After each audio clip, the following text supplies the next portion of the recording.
So I have had the pleasure of knowing Caroline for several years now, and I promised her I would keep her intro short and clean. So with that, Caroline is a farmer's daughter who was born and raised on a beef cattle farm in Ashland, Missouri. She earned a bachelor's degree in communications from William Woods University in 2015 and a master's degree in agricultural education, communications, and leadership from the University of Missouri in 2017. She is the owner of The Farm Story, where she focuses on telling the story of agriculture and teaching others to do the same. Through public speaking, podcasting, farm photography, and social media, she is able to connect with people from across the United States and inspire them to tell their farm stories. She's a board member for Boone County Farm Bureau and the Boone County Cattlemen's Association and is the livestock chairman for the Boone County Fair. She loves sunshine, macaroni and cheese, the color pink, and her golden retriever, Delilah. So with that, Caroline, you may have the floor. All right. Thank you so much, Heather. That was perfect. Okay, let me see. Honestly, so Amy said something about me being technology of it working. I need to figure out how to share my screen. Did I do that right? Oh, PowerPoint, share. Can you guys see that? You betcha. Okay, cool. How's that? Okay. All right. So like she said, my name is Caroline Sicht, and I am so happy to be here tonight. It just really makes me happy to get to talk to you guys tonight, because I remember I looked back actually in my, I'm a paper planner kind of a girl. I write down everything on my paper. My friends make fun of me for it, but that's how I keep my life together, it seems like. So I remember going to this conference back in 2015. I went back and looked to see what year it was. And so this is kind of a full circle moment for me. I've lived in Boone County my whole life, and I, like Heather said, attended the University of Missouri for my master's. And it just is a full circle moment. And I'm so excited to get to talk to you guys tonight. I'm so passionate about this subject. And whenever Heather asked me to do this, I thought to myself, oh my gosh, 2020 is the perfect time to have this conversation, because this week has been crazy, and we knew it was going to be, right, with all the election and everything going on. But that doesn't mean that we can't figure out how to navigate some of these conversations. So with that being said, I'll tell you guys a little bit about who I am and kind of how I got here.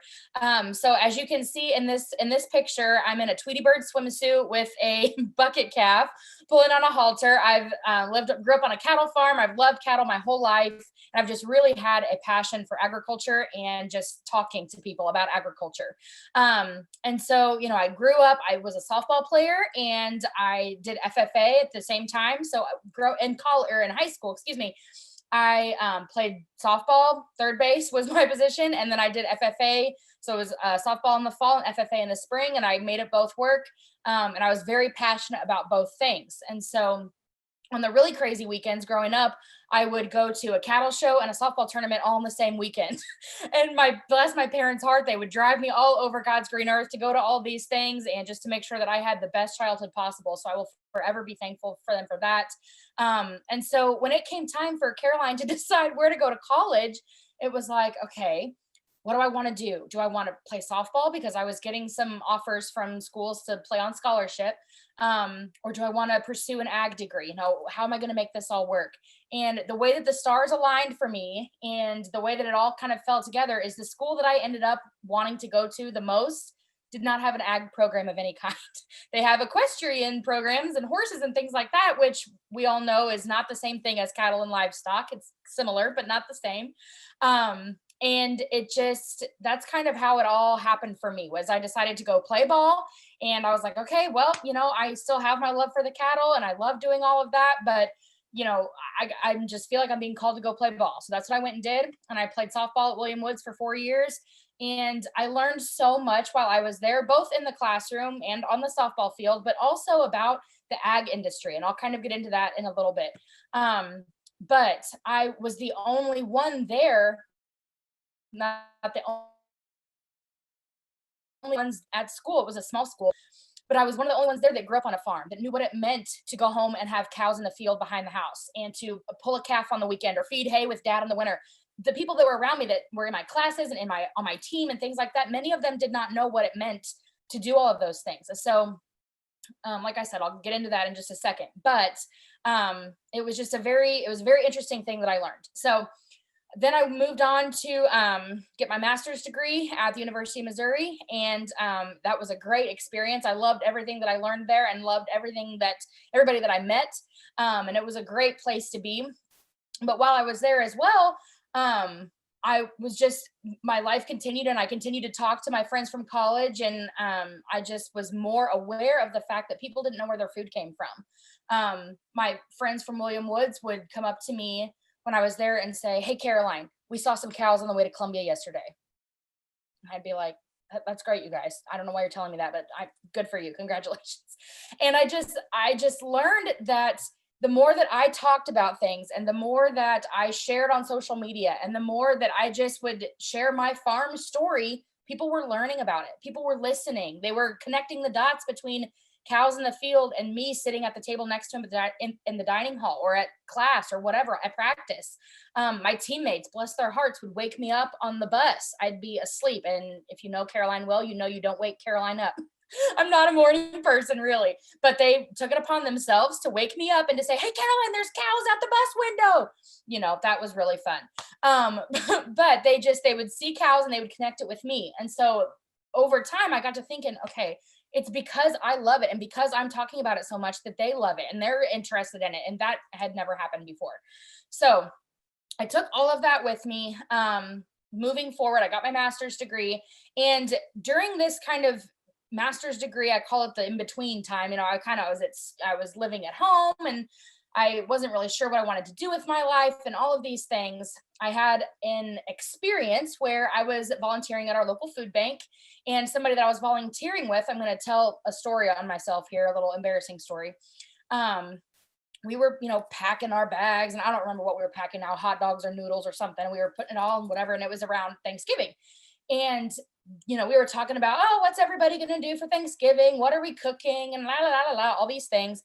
And we were packing these bags, and this lady goes, "I don't think I'm going to eat turkey for Thanksgiving this year, because I saw a video on the internet where the turkeys are mistreated and they're not well cared for. So I'm not going to eat turkey for Thanksgiving this year." And I just I was sitting there with my bag of noodles, and I started to shake, and I kind of looked up, and I'm like, "Oh my God, nobody's saying anything. Nobody knows what to say. Oh my God, nobody's speaking up. I have to say something." And so I looked at her, and I kind of slid in my eyes, and I said, "The turkeys are fine." In that tone, I mean, that probably not quite that bad, but kind of with that thought in my head. And she kind of looked at me, and everybody kind of looked at me, and I was just like, "Meh," I handled it terribly. And this was several years ago. But I remember going home that day and thinking, "Caroline, you cannot do that ever again. That helped nobody. That did not teach her anything. That did not make you look good. That did not help anybody. You cannot do that again." And so I began thinking, like, okay, A, I need to look up how to handle this stuff. B, I don't know where to go look this up. C, if I am a 20 whatever year old girl who grew up on a farm and had that encounter, and at the time I did not know how to handle that, there's probably other people out there who didn't know how to do that either. So that's kind of where this whole idea of the farm story was born. I combined my previous knowledge with people not knowing where their food came from with this situation I'd been put in of the turkeys are fine. Like, say something better, Caroline, come on. And so that's kind of what has fueled my fire to start this business and to be on this mission, honestly, of just helping people understand how to communicate about agriculture in different ways. So what's the issue we are facing? I'm going to move my little window here so I can read my slides. There we go. So the issue that we're facing is agriculture, farming, and food production. It's an emotional topic and highly personal topic for many people, because that's our family, right? That's our livelihood. Sometimes we're put in these situations where we must defend what we believe, both to our fellow ag people that we think we can know, like, and trust, but sometimes the conversation doesn't go that way, and also to consumers. And in my case, the turkeys are fine case, it was a consumer at that point, and I did not handle myself well, and I've come a long way since then, I'm proud to admit. But how we navigate these situations has the potential to change the opinions of our favorite industry, right? And honestly, if I went up to that lady and said, "Hey, do you remember when I was really rude about turkeys that one time?" she probably does not remember it, right? She probably, unless, I mean, she might, I don't know, but she probably doesn't. But if it's somebody we know well, or if we have these same kinds of encounters over and over and over again with the same people, they may get a bad taste in their mouth with how we react and how we talk about agriculture. So that's what we have to be aware of. But the good news is that we can prepare for these situations ahead of time. And that's what I hope to do and what I hope to help teach people. So what do we do? You're probably thinking, Caroline, I don't know.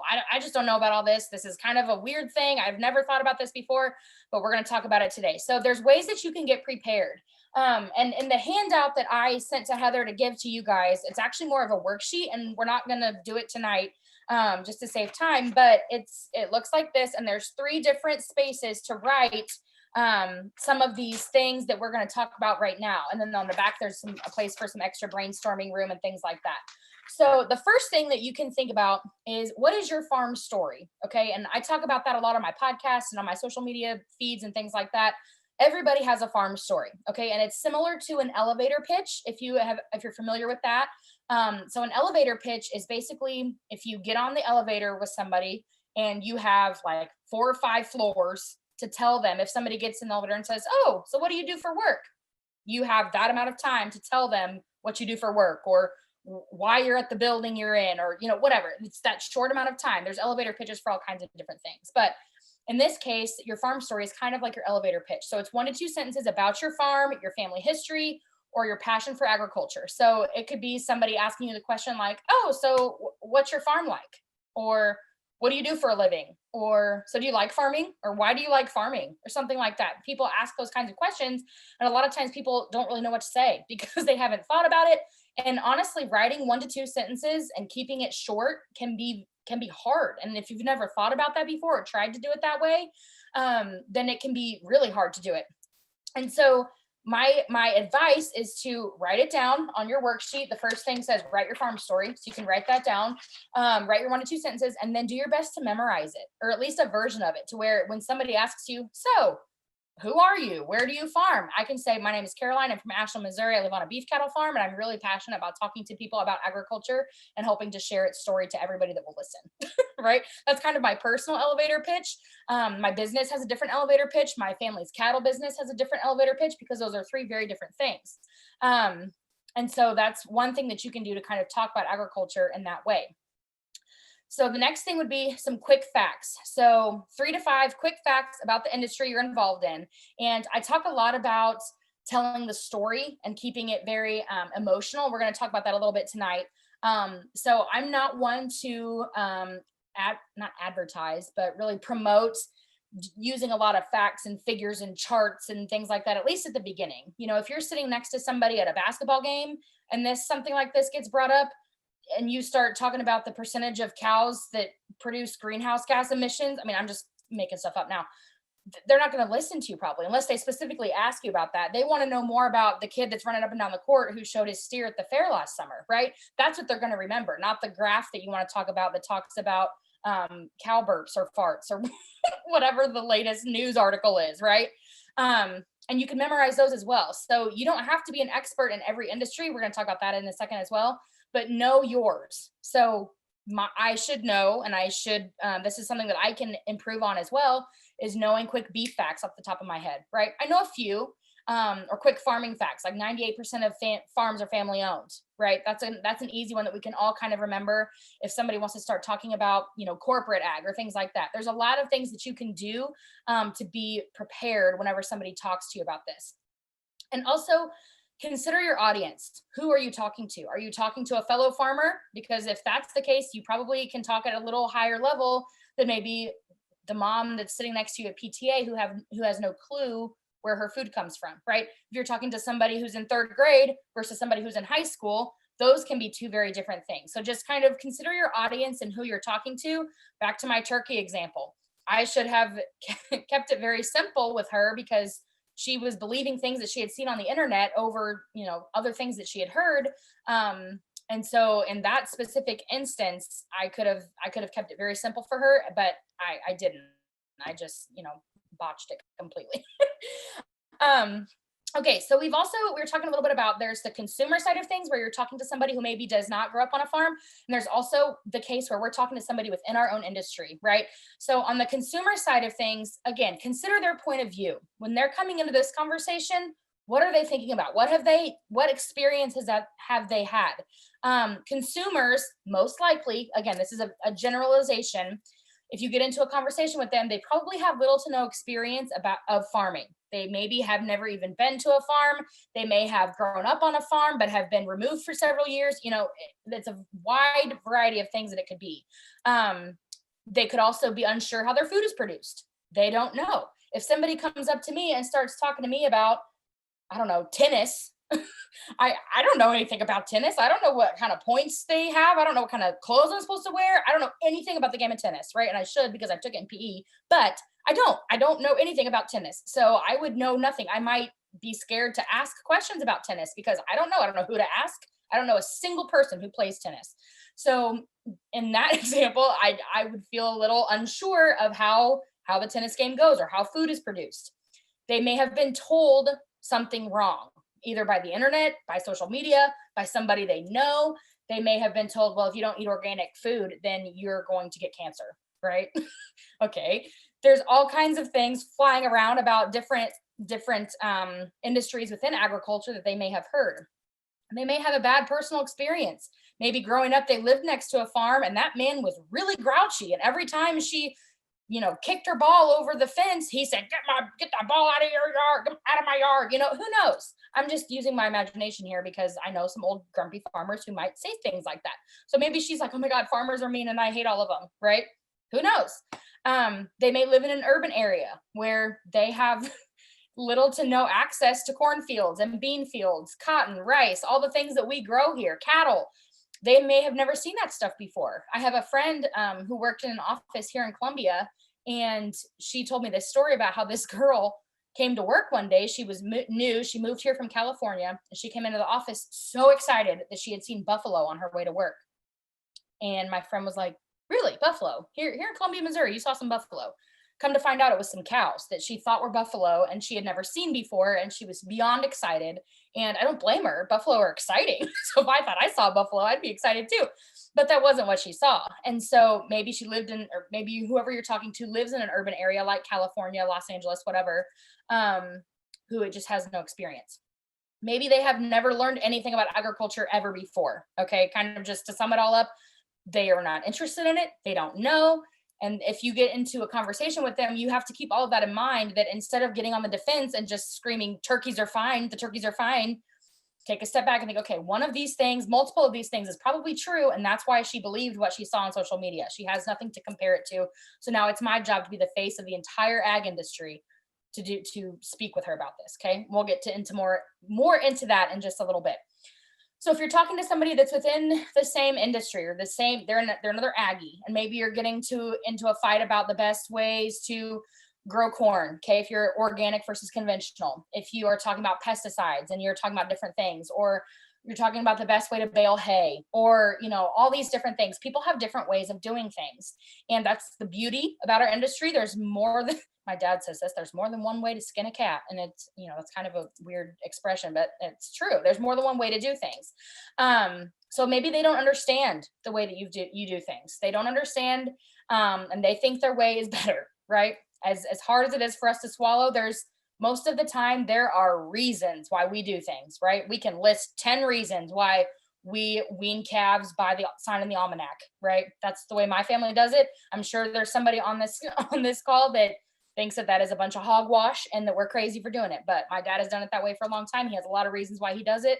And so that's the way I'm learning to do it as well. They also might be tired of being questioned or ridiculed. So if they do something that's a little off the wall and you bring up, oh, why do you do it this way? And they get super defensive. Maybe they get that question a lot. Maybe they've been told, you're an idiot for doing this, right? Sometimes in agriculture, we tend to, judge other people of how they do things. And as hard as that is to swallow, that's sometimes the way it is. So that can be hard. There we go. Okay. So where can we talk about agriculture? Where are some of the places that we talk about it, right? Standing in line, grocery store, bank, gas station, concession stand, mall, basically anything on this list is somewhere that you do not go into that place thinking, oh, I'm going to talk about agriculture today.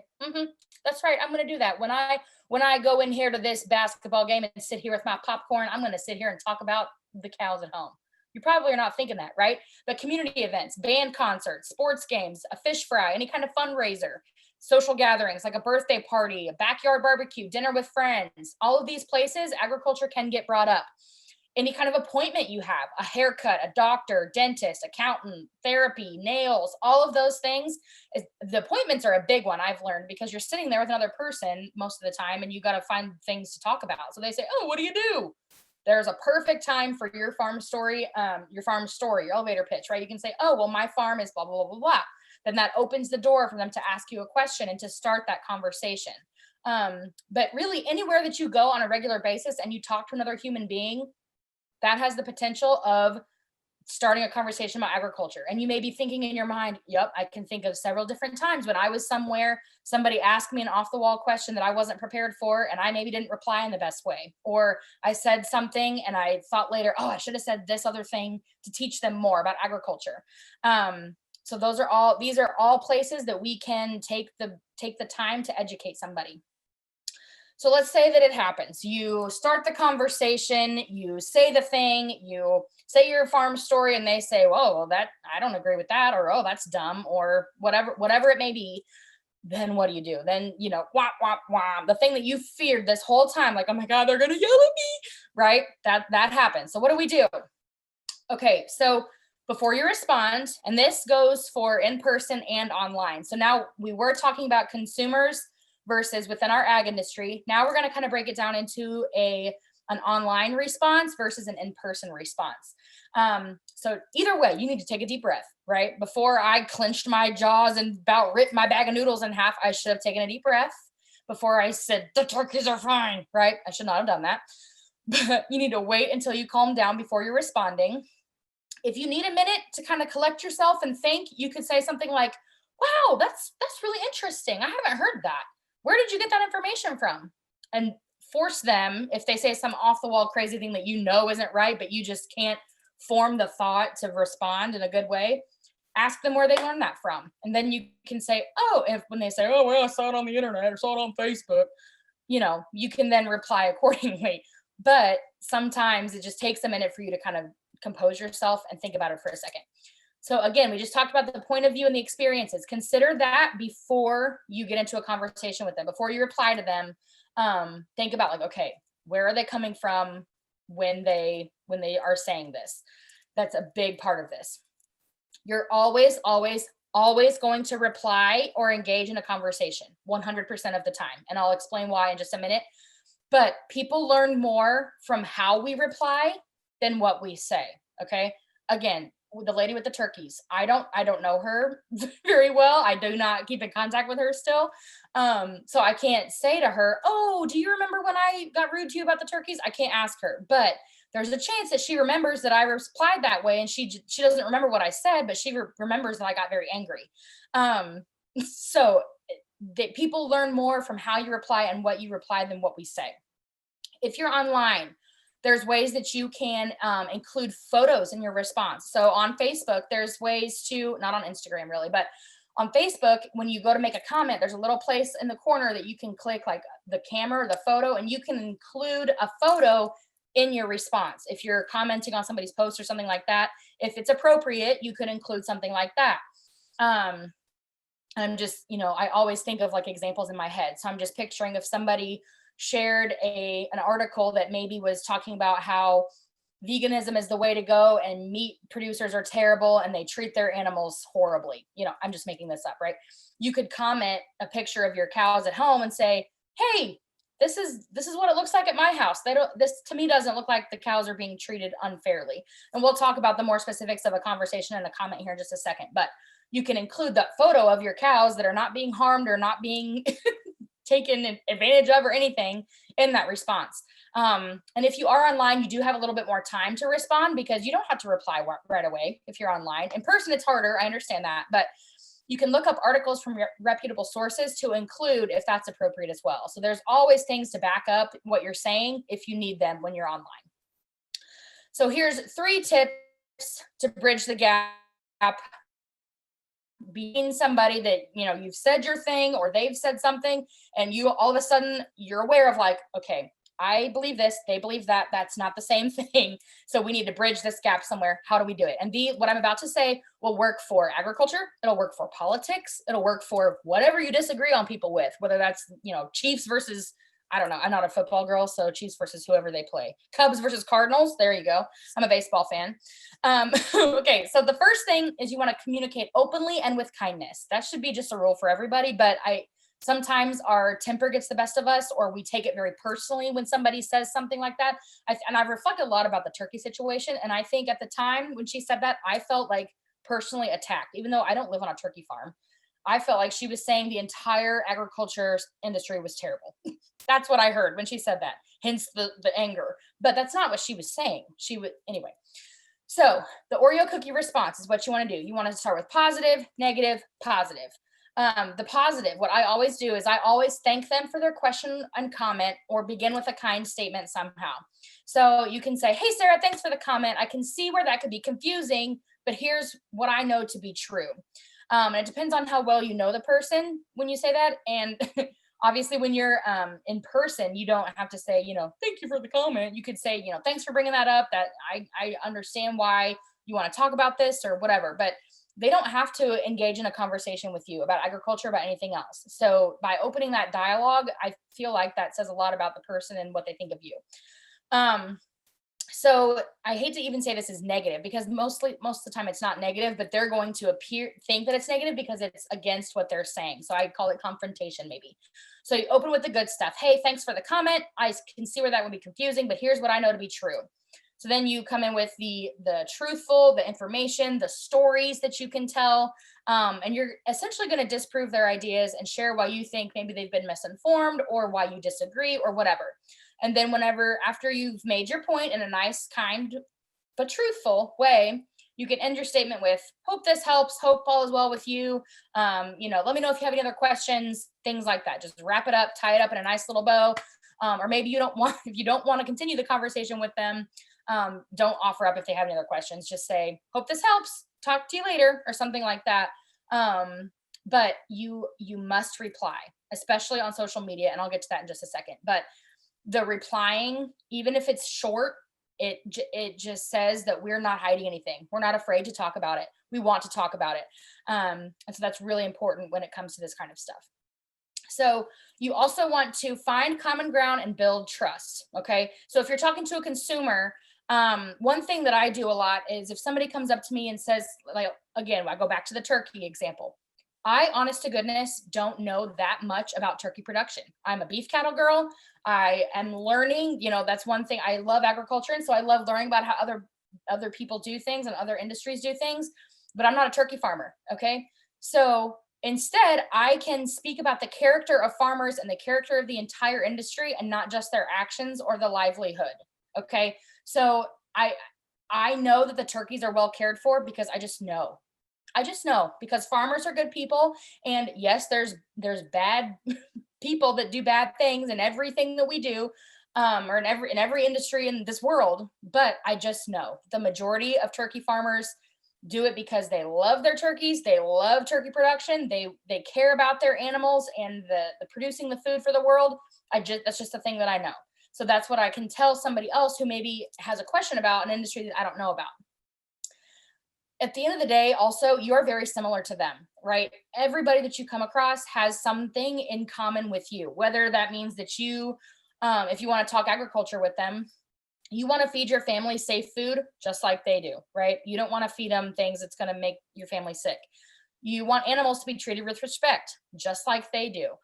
You want to take care of the land, just like they do, right? Those are all things that you have in common. It doesn't matter if they're screaming and yelling at you that you're a terrible person. You can say, hey, we want the same things, right? We want the animals to be cared for. We want the land to be cared for. It just seems that we maybe disagree on the best ways to do that. And that's okay. We can agree to disagree, right?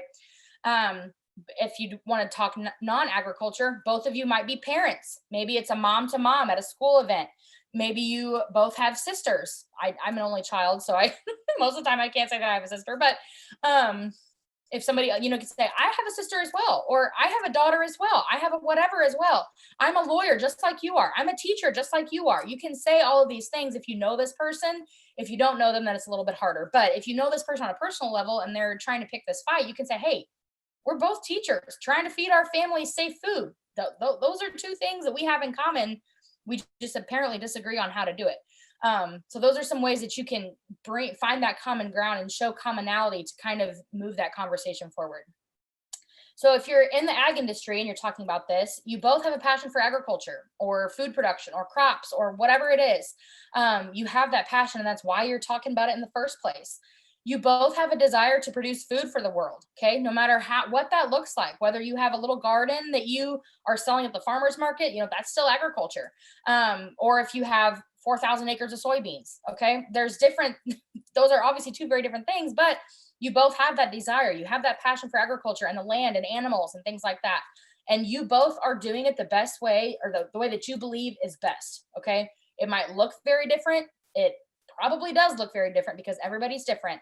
But at the end of the day, you both are doing what you think is best and what's best for your farm and your operation. And that's all anybody can ask of you. So number 3 is stay true to you. Okay. So you want to tell your stories from your experiences and not anyone else's. And I found that people are less likely to argue with you or to tell you you're wrong or to belittle you or whatever. People will still do it. But if you say, well, I don't know about that, but what I know to be true is on our farm, we do blah, blah, blah. We do X, Y, Z. You don't have to be an expert in everyone else's industry. Like I was just saying with the turkeys, I'm not a turkey farmer. So I can say, you know what, honestly, I did not grow up on a turkey operation. I don't know that much about producing turkeys, but I know at my house with our cows, we do the very best we can to keep them healthy, happy, full of grass and grain, right? We want the best for them, a lot of clean water, somewhere to get out of the weather. And I can assure you that turkey farmers do the exact same thing. So that's what I should have said there at the food bank about, I don't know, several years, 5 or 6 years ago now, but I didn't. And so this is something that you can do by staying true to you. You're not going to offend anybody if you're just telling a story that happened to you. And telling these stories builds trust and makes you more relatable. Okay. That one of the things that I pride myself in is just being a big goofball, right? I don't ever try to pretend to be something I'm not. I don't try to be fancy or prissy or whatever. I just tell my story and I try to share what ways I think might help other people. But I think that makes you more relatable. It makes you more trustworthy. And you can use, in these instances, you can use your farm story and your quick facts if you need them to kind of get that conversation started or to build that foundation. But your whole goal is to represent the ag industry and your farm with dignity and respect. It doesn't matter who the audience is. If it's a group of kindergartners, or if you're at a nursing home giving a talk, or if you're talking to a bunch of consumers from Los Angeles, or if you're talking at a cattleman's meeting, all of those things, they're all people. They all have brains. They all remember things. And so your goal, no matter who you're talking to, is to represent the ag industry and your farm with dignity and respect, like I said. So when you don't know what to say, and that's hard. Whenever somebody says something, you're just like, I just am at a loss for words. I don't know what to say. I have no clue. Just remember that no matter how ridiculous it sounds, they think they're right. And they think that they have in their brain the information that is correct, right? So what I do is I acknowledge that there could be some confusion. Like I said earlier, I could see where that would be confusing, but here's what I know to be true, okay? And again, depending on who it is and the topic and things like that, and you could say, I could be wrong, but in my experience or what I know to be true, this is what I've seen of a cattle farmer. This is what I see of a corn producer, right? Whatever it is, you can speak from experience and those people are gonna be like, oh, okay, maybe she's right. She has cows at home. She wouldn't like lie to me about that. I wouldn't think, I don't know. But you got to build that trust with them, right? Again, this depends on who it is.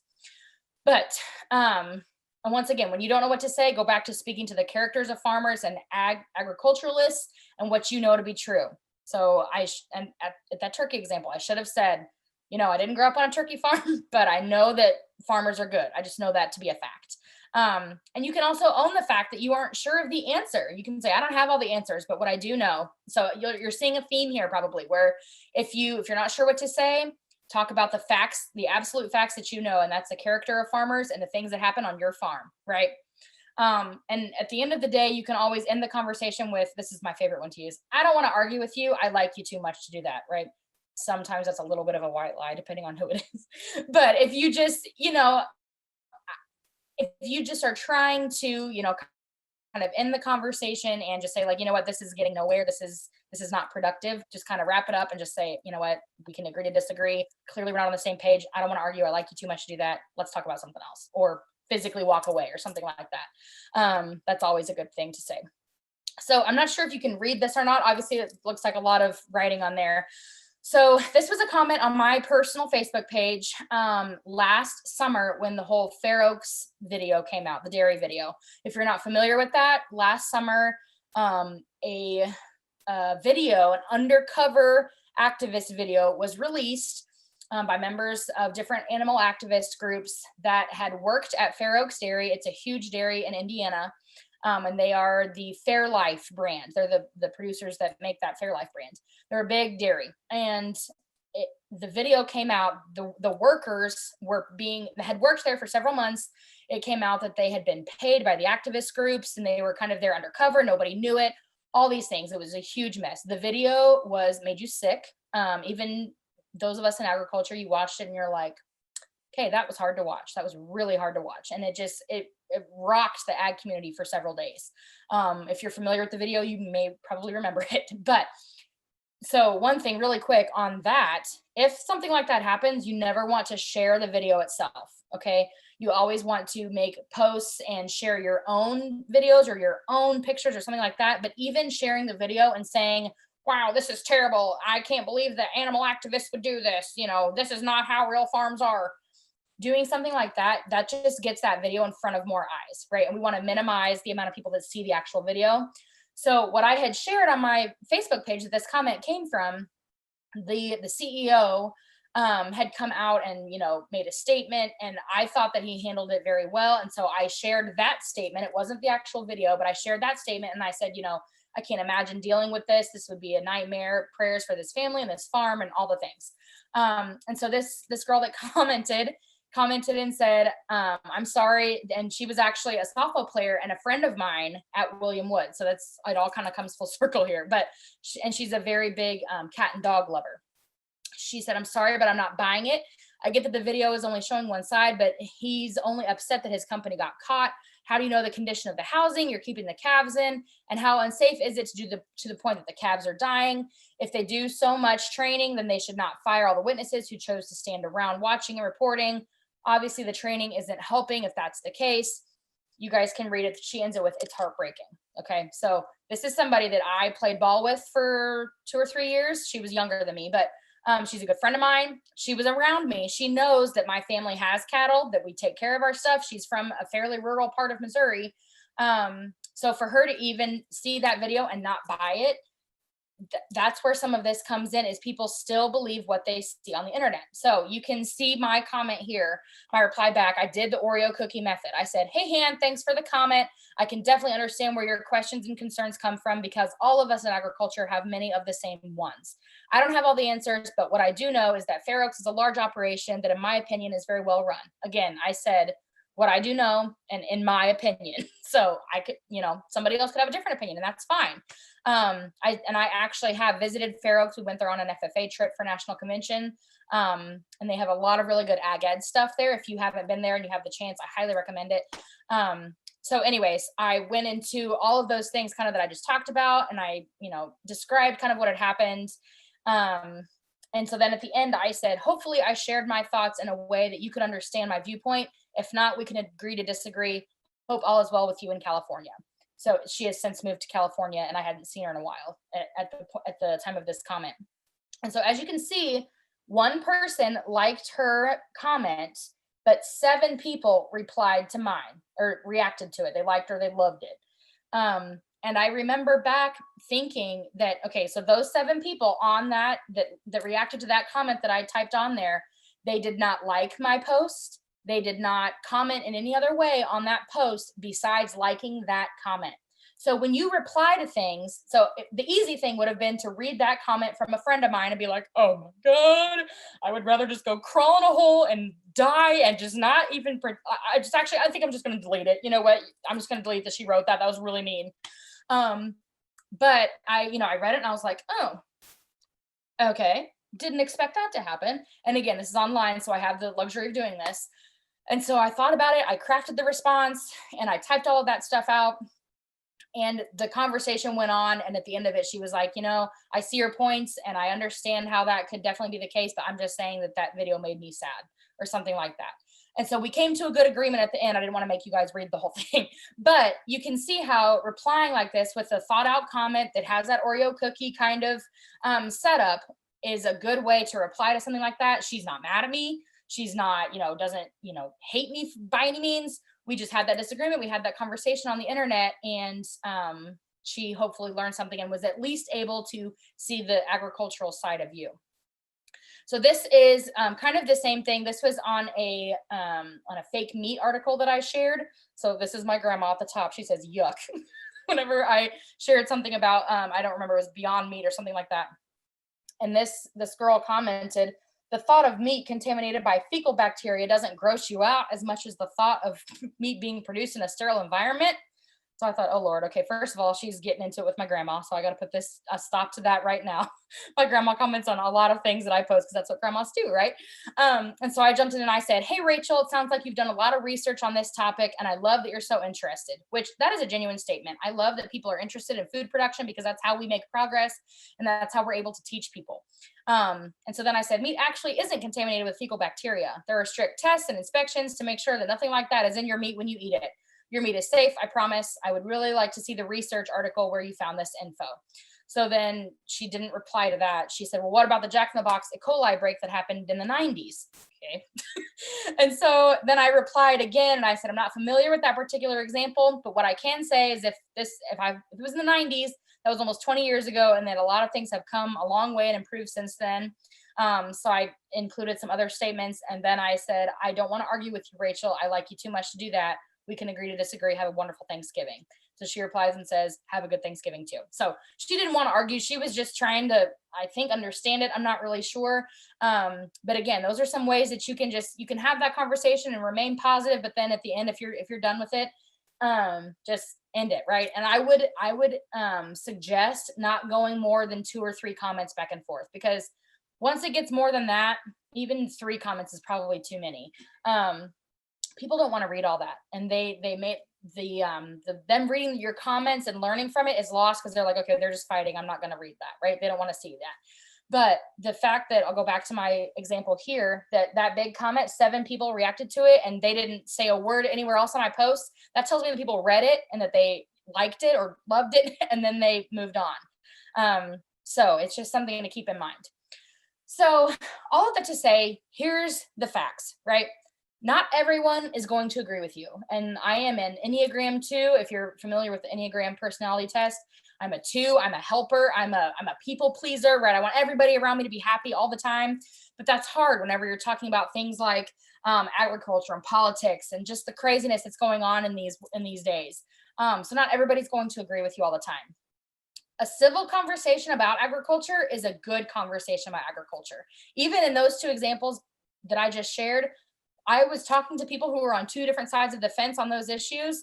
And to this day, I still say hi to them when I see them. We talk, we're not enemies.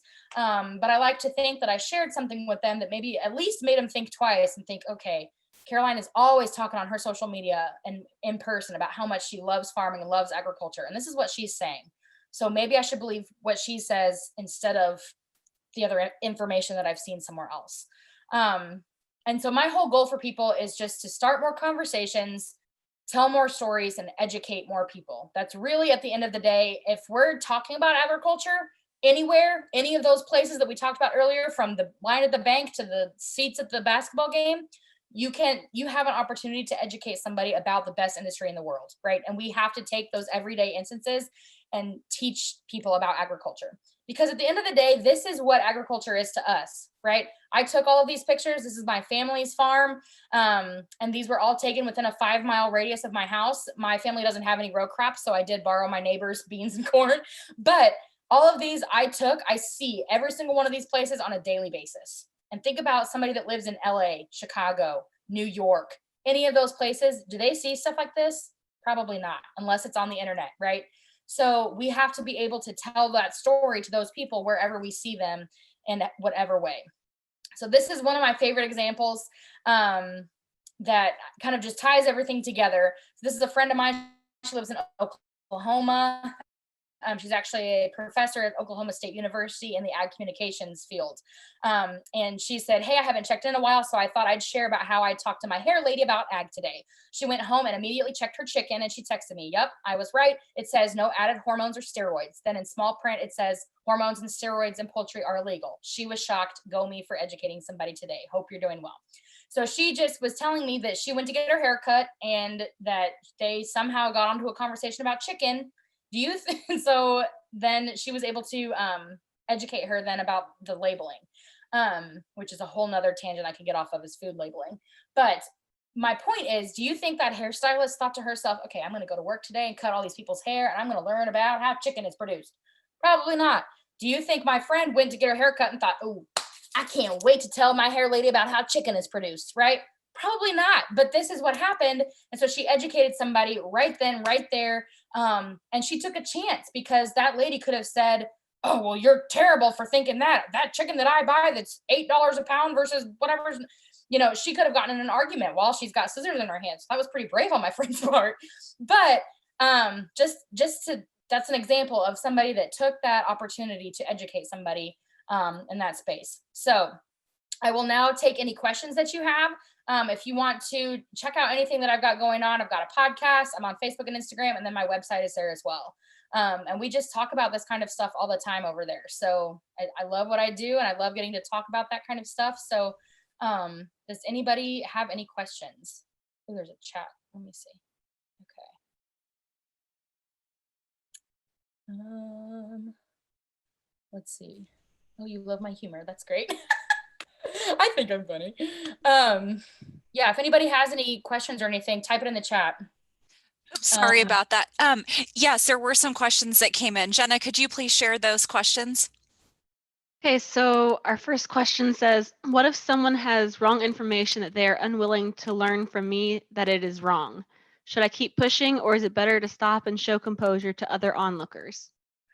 Yeah, that's a really good question. And so one of the things that we talk about as well, if I had a whiteboard or something to draw on, I could do this, but it's kind of a bell curve, and we call it the movable middle. So if you have from 0 to 100% of the population, 10% is going to be the ag folks, about 10%, who it doesn't matter what you tell me, I'm going to eat a steak once a week for the rest of my life, right? It doesn't matter what you tell me, I'm going to do that. The other 10% is on the other end of the spectrum. It doesn't matter what you tell them. They're going to think agriculture is terrible and that we're killing the planet and all of those things. That 80% there is that what we call the movable middle, where they maybe have heard a few things, but they're not sure, and they want to know some more information. And there's been a lot of research done that consumers are actually very curious about how their food is produced and where it comes from. So they want to know. But if they're kind of stuck in their ways and you are trying to tell them about how things are produced and they're just like, nope, not buying it. Again, that's where I come in with you need to reply at least one time and at least try. But then the way that you handle yourself and the way that you reply and the way that you kind of interact with that person says a lot more to everybody who's watching than it does about the answer that you gave. Because that person that you're talking to, if they're set in their ways and they think they know the misinformation, you're probably not going to change their mind anyways if they're not part of that movable middle who's genuinely curious. But there may be people who are watching or people who are reading on social media that are curious and who are reading and watching and learning. And I guarantee you people read stuff and they don't interact with it. So you may think, well, nobody saw it, but they do. They read it, they see it, they listen. And then who knows, maybe that person will reach out to you at a later date. That happened to me. A former teammate of mine actually I played ball with her a long time ago, like middle school probably. And when all of the shutdown was happening for COVID, she had gone to the grocery store, and she's from Fulton. So it's not like she's from a super urban area, but she's not from a farming family. And she went to the grocery store and she saw that there was no milk, and it said like, milk was rationed or whatever. And then she saw a story on the news that said there's plenty of milk. So don't believe the signs. And so she was like, Caroline, tell me what's the deal here? What's going on? So then I was able to explain to her, like, well, the milk shortage is just because they can't get it to the store fast enough. They can't get it on the shelf. So I explained to her the whole thing. And then she was like, wow, thank you. Thank you for explaining that to me. And that was years later. She just sent me a Facebook message. So you never know who's paying attention and who's learning and who's connecting you with agriculture in that way. Okay, great. Our next question says, loved the stories about the turkeys are fine. I've had that too. I try to think about my time on farms. Oh, I think I try to talk about my times on farms too often. Do you ever worry that it's too much, or should I just keep talking about it? And this is probably a personal thing. I don't worry about it. When I was at school, it was the joke that it was Caroline and her cows. Like that's just the way it was. And that's why my teammates started waking me up on the bus saying, oh, Caroline, there's cows out the window. Did they really care that there was cows out the window? Probably not, but they enjoyed making fun of me and waking me up. And we were a very close knit, like a family type of a team. So it's like my best friends doing that to me. But it just, I don't ever worry about talking about it too much, because I feel like, okay, if people don't want to listen, they don't have to listen to me. If they don't want to follow me on social media, they can unfriend me, they can unfollow me, whatever. But if I can, you never know what you're going to share that's going to teach somebody something, or what you're going to share that's going to finally make them see the light, or see the way that we do things, and that it's a good way. So, I guess it depends on the situation and who it is, but just in general, I wouldn't worry about talking about it too much, because mo ag, mo better. That's what I say. I think we can all agree on we want to share our story to everyone we can. Absolutely. All right. Our next question says, what is the most outrageous fact you've ever been presented with from a non-Aggie? Oh, Lord. I have so the turkeys one was probably pretty outrageous. People have asked me, I don't know that really anybody has ever like told me a fact, but they've said things like, do cows bite? Or they say like, Caroline, what do your cows do all day? Like, what do they do? I'm like, what do you mean? What do they do? They're cows. They stand in a field. Yeah, but like, what do they do? What do they do? I'm like, I don't know what kind of question you're trying to ask me. They just stand around, like whatever.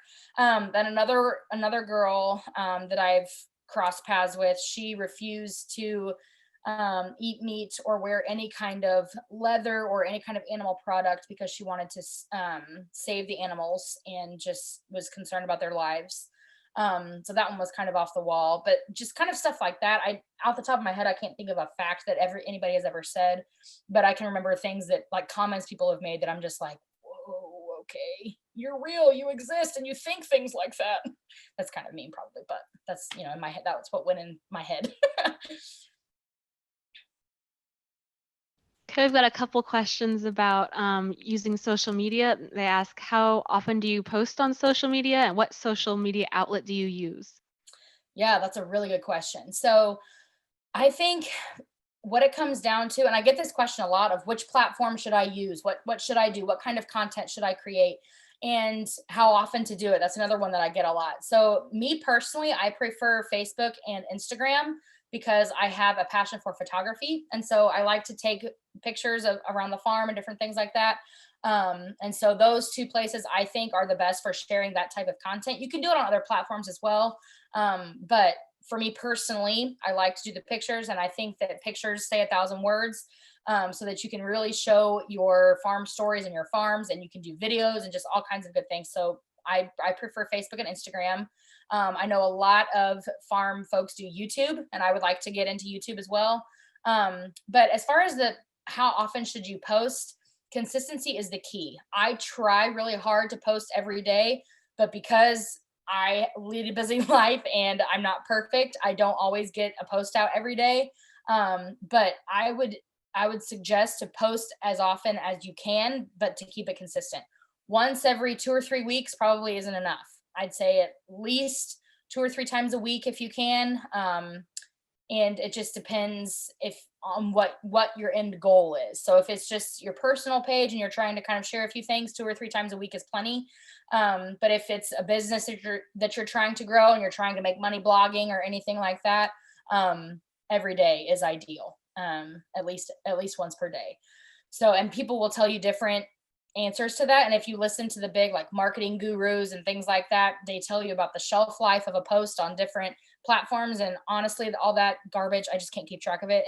And I'm too busy, right? And I know all of you all that are women in ag and farmers and things like that, you don't have time to think about like, okay, I got to post on this today. You know, it should just come naturally and come easy to you. So if you're just getting started, you know, post a few things a week and just kind of see how it goes. And then as you get more comfortable and more confident, post more. If you're posting consistently, keep it up, because the way the algorithm works, not everybody is seeing everything that you post anyways.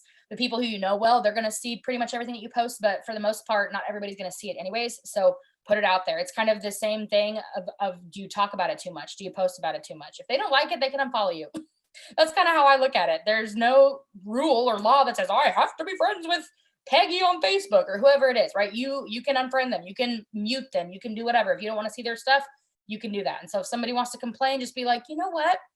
You can unfollow me. You can hide my post. You can do whatever. There's all kinds of features on social media these days that people can hide your stuff if they don't want to see it. So if that's a worry, I wouldn't let that worry you. But as far as the algorithm and things goes, the more you can post and the more engagement and comments and likes and things you can get on your posts, the more Facebook and Instagram thinks, oh, that's a good post. And a bunch of people like it already. I bet more people would like to see that. So then they'll put it out to more people. I could talk for hours about social media in general, but those are just kind of some general tips. Yeah, I think those are some really good tips, kind of spread our story out there, especially coming from an expert. We've got a couple comments just thanking you for tonight. Such good information. Really liked your talk. The last question that I have asks, how do we find your podcast? And is it just titled The Farm Story? Yep. It's the Farm Story Podcast. It's got my logo on it. I'm there in a green t-shirt and I have a lot of fun. And we've had some good guests on there. So if you're into podcasting, I highly recommend that you check it out. Carolyn, I've got a quick question for you. One thing that I've been thinking about a lot is just even in extension work is reaching younger audiences. So in your work, what are some of the trends that you see in working with, you know, some of the younger folks that are social media and thinking about those opinions that are being formed? I'd love to hear your comments on that. Yeah, absolutely.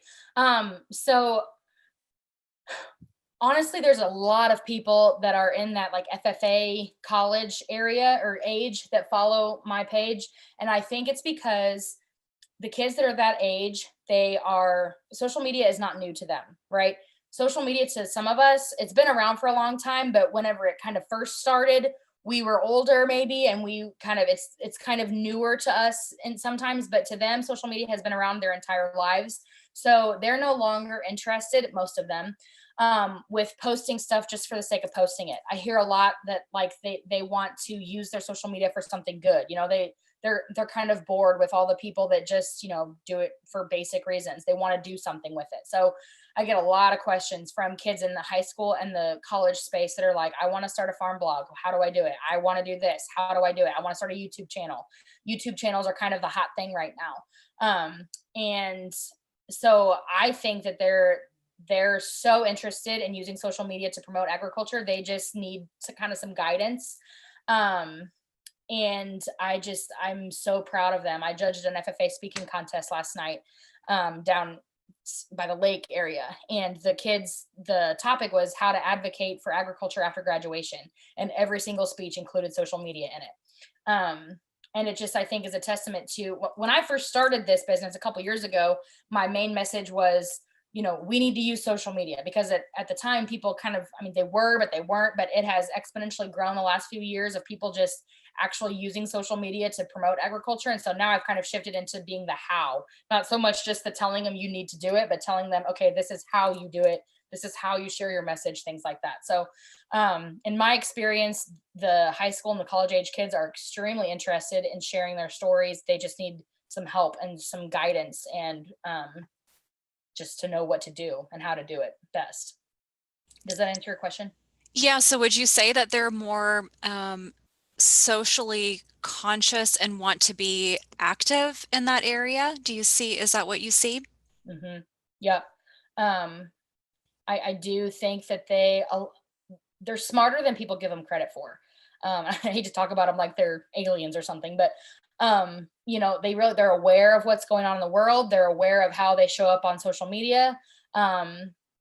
So in college, and I think it just is a testament to kind of, how far we've come.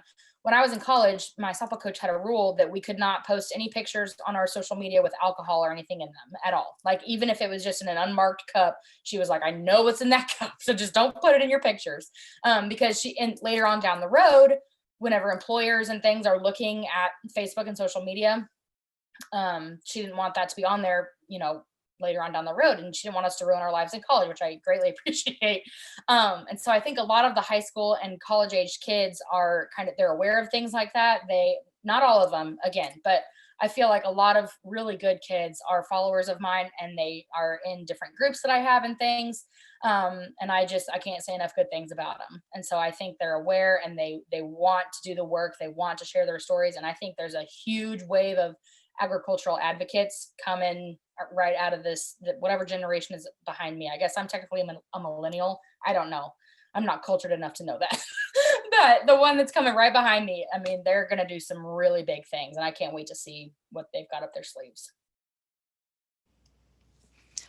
Well, that's awesome. Thank you so much, Caroline, for being on the program this evening. Loved your message and your humor and your positivity. It was definitely something that was needed for this evening. So, and I love your message of really trying to think about that other person and where they're coming from when you talk to them. That's great. So, again, thank you so much for your messages this evening. Absolutely. It's been so much fun. Thank you so much for having me. And if you guys ever have any other questions about anything, about how to handle a conversation or any kind of social media questions, just send me a message on social media or an email or whatever. I'll carrier pigeon. I'll find it somehow.